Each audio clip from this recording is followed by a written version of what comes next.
Hello दोस्तों, मैं हूं फैक्ट भाई और शायद आपने इस फिल्म को तो देखा ही होगा। जी हाँ, मैं फिल्म जोजो रैबिट की बात कर रहा हूँ, जिसमें एक 10 साल का बच्चा है जो हिटलर सा नाजी बनने का ख्वाब देखता है। पर जल्द उसके इन ख्वाबों में एक विघ्नता आ गई। वो थी एक ज्यूइश गर्ल जिसको जोजो के मॉम ने उसके घर पे पनाह दी थी और इस संकट से बाहर निकलने का रास्ता वो अपने काल्पनिक दोस्त एडोल्फ हिटलर के साथ डिस्कस किया करता था। इसी वजह से film strong violence, themes of war, death और एंटीसेमिटिज्म के साथ साथ पॉलिटिकल कॉमेडी का भी रूप ले लेती है, जिस वजह से जोजो रैबिट ने कई सारे अवार्ड्स जीते और साथ ही में वो रशिया में बैन भी हो गई। अब रशिया ने कोई ठोस वजह तो नहीं बताई, पर लोगों का यही कहना है कि फिल्म को एडोल्फ हिटलर के पात्र की वजह से बैन किया गया था। पर फिर भी जोजो रैबिट फिल्म को तो सिर्फ एक ही देश में बैन किया गया था, जबकि 50 शेड्स ऑफ ग्रे वो फिल्म है जिसको एक नहीं, दो नहीं बल्कि 7 देशों में बैन किया गया है। और इसकी वजह यही कि फिल्म में दिखाई गई न्यूडिटी और सेक्सुअल कॉन्टेक्स्ट को वो 7 देश अपने देश में कल्चरल एथिक्स की वजह से ओपनली नहीं दिखा सकते थे। और ऐसे ही कुछ कारणों की वजह से अक्षय कुमार की film OMG oh my God को भी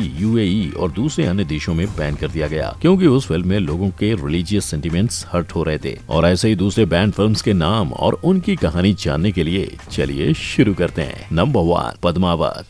आओ सुनाऊं मैं तुम्हें कहानी राजपूतों के गौरव की। ये कहानी है मेवाड़ के आखिरी राजा रतन सिंह की। आंखों में आंखें डाल कह गए अलविदा जो, तीर के होने पर भी दुश्मन के आगे नहीं झुके थे वो। कहानी है ये रानी पद्मावत की खूबसूरती और वीरता की, घूमर से लेकर जौहर तक की। कहानी है इतिहास के गुमनाम कुछ किस्सों की। अलाउद्दीन खिलजी के खलीबली से लेकर मालिक कफूर के बिन्ते दिल तक की ये कहानी है मेवाड़ इन राजपूत की शान पद्मावत की।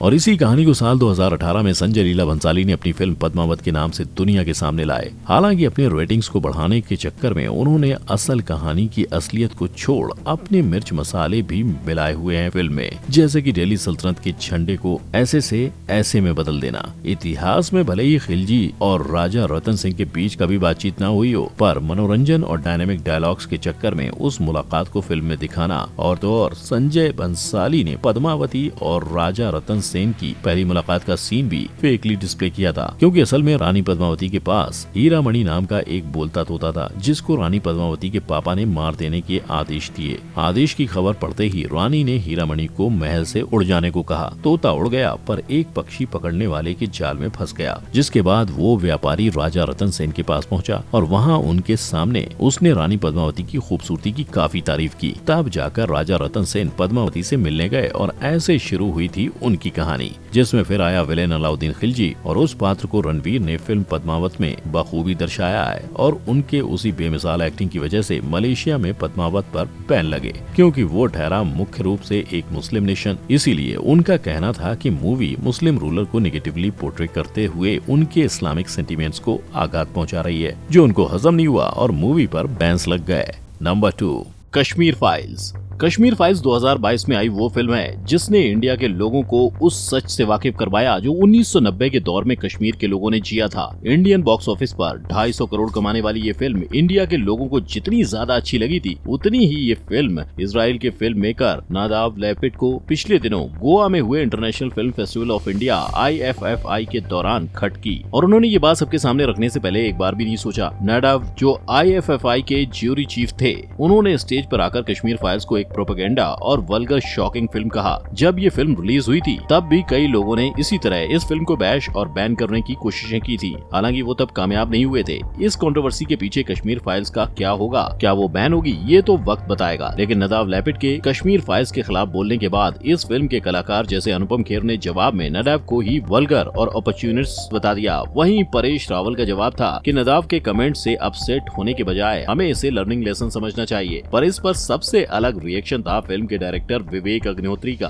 उन्होंने अनाउंस किया कि वो इसी साल के अंदर अंदर कश्मीर फाइल्स अनरिपोर्टेड मूवी लेकर आएंगे, जहां वो उन स्टोरीज और सच का पर्दाफाश करेंगे जो कश्मीर फाइल्स में उन्होंने नहीं दिखाई। Number 3, the dictator. शायद ही कोई ऐसा होगा जिसने द डिक्टेटर मूवी के इस सीन को नहीं देखा होगा। ये 2012 में बनी वो political satire black comedy film है जो एक childish, sexist, anti western and anti semitic dictator admiral general Haffaz Aladeen की कहानी को दर्शाता है। अलादीन लेकिन अपने साथ हमेशा लीबियन डिक्टेटर मुअम्मर गद्दाफी की तरह वर्जिन फीमेल बॉडीगार्ड्स रखता, टेररिज्म को स्पॉन्सर करता, इसराइल को बर्बाद करने न्यूक्लियर वेपन बना रहा था और अल कायदा लीडर ओसामा बिन लादेन को दुनिया की नजरों से दूर अपने गेस्ट हाउस में पनाह दे रहा था। हालांकि इतने खतरनाक साउंड करने वाले शख्स का असल जिंदगी में दिमाग का पेंट ढीला था, जिसके सबूत हैं ये और ये सारे कॉमेडी, डिक्टेटरशिप, डिक्टेटर के प्यार, जोए वगैरह वगैरह की कहानी। यानी कि ये पूरी movie novel Zabiba and the king by Iraqi dictator Saddam Hussein से प्रेरित थी। और इस नॉवेल पर भले ही कोई बैन ना लगे हो,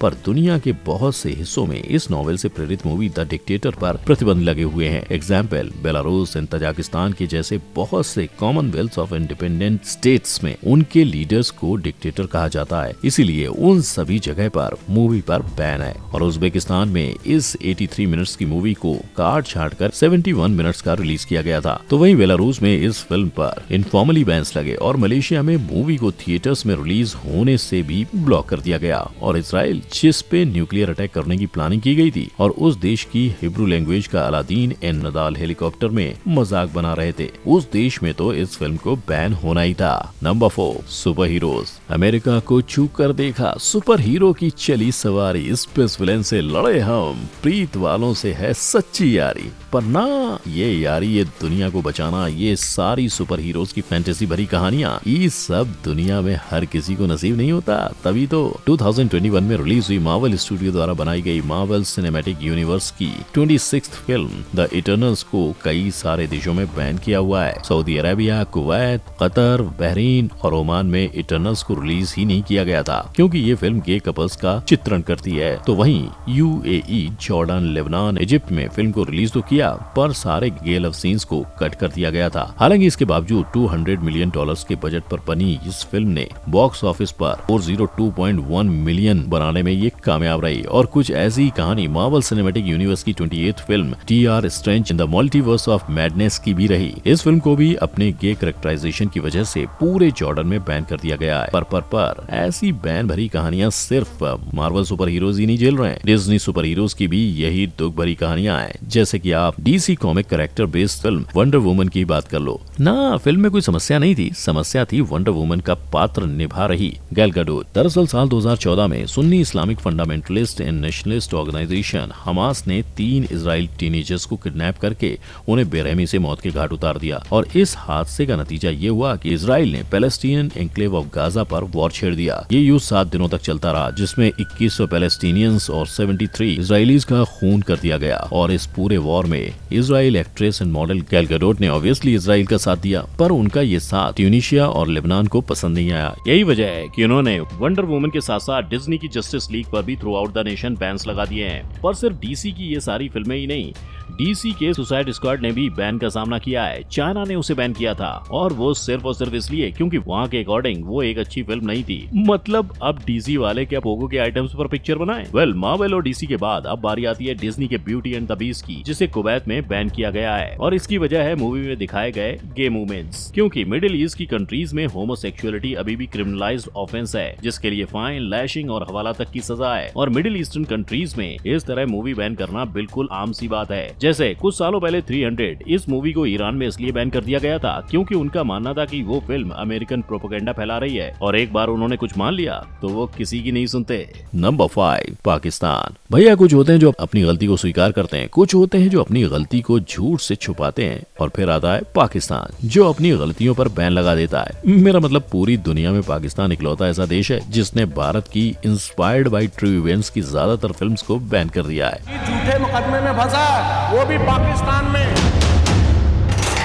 अब नतीजे की बात कर लो। 23 साल की उम्र में बचाए उसने 359 लोगों की जान, कहकर बस इतना हो गई वो खुद बलिदान। राम माधवनी द्वारा डायरेक्ट की गई ये film real life events inspired थी। ये बात है 5 सितंबर 1986 की, जब पाकिस्तान में मौजूद अबू निदाल ऑर्गेनाइजेशन के कुछ टेररिस्ट ने पैन एम फ्लाइट 73 को पाकिस्तान की कराची में हाईजैक कर लिया था। और इस हाईजैक को असफल करने से लेकर पायलट्स को अलर्ट करना, अमेरिकन पायलट्स को कॉकपिट से बाहर निकालने से लेकर 359 लोगों की जान जान बचाने तक का पूरा श्रेय जाता है head person of the flight Neerja Bhanot को। नीरजा केवल 22 साल के थे जब उन्होंने ये वीर गाथा को रचा था और उसी दौरान पीठ पर गोली लगने की वजह से नीरजा शहीद हो गए। पर मरते मरते भी उनका बस इतना कहना था कि बाबू मोशाय, जिंदगी बड़ी होनी चाहिए, लंबी नहीं। और उनके इसी वीरता भरी बड़ी जिंदगी के लिए Neerja became and remains the youngest recipient of India's highest peace time gallantry award, the Ashoka चक्र। इतना ही नहीं, नीरजा को पाकिस्तान एंड यूएस ने भी कई सारे वीर अवार्ड्स दिए हैं। हालांकि पाकिस्तान ने फिर भी नीरजा मूवी को वहाँ पे बैन किया हुआ है, क्योंकि उनका मानना है कि इस मूवी में पाकिस्तान के बैड साइड पर स्पॉटलाइट डाली गई है। ठीक वैसी स्पॉटलाइट जो इंडियन सिनेमा ने एजेंट विनोद में उस पर डाली थी। उस मूवी में ऐसा दर्शाया गया है कि पाकिस्तान के तार तालिबान के साथ जुड़े हुए हैं, जो शायद कुछ हदों तक सही भी है, पर अब सच्चाई को तो छुपाना था, इसीलिए मूवी पर प्रतिबंध भी तो लगाना था। और अगर आप सोच रहे हो कि पाकिस्तान सिर्फ टेररिज्म से रिलेटेड मूवीज पर बैन लगाता है, तो आप गलत हो, क्योंकि इस देश ने अक्षय कुमार की true events based Padman movie पर भी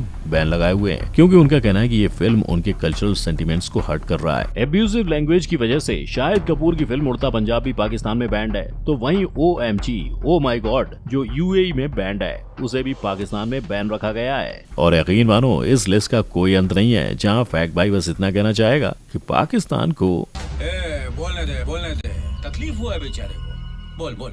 अब ये बैंस कितने सही हैं और कितने गलत, उस पे आपके क्या विचार हैं, बताओ मुझे down in the comment section. बाकी आइडियोलॉजी पसंद आई हो तो वीडियो को लाइक और शेयर कर देना। जय हिंद।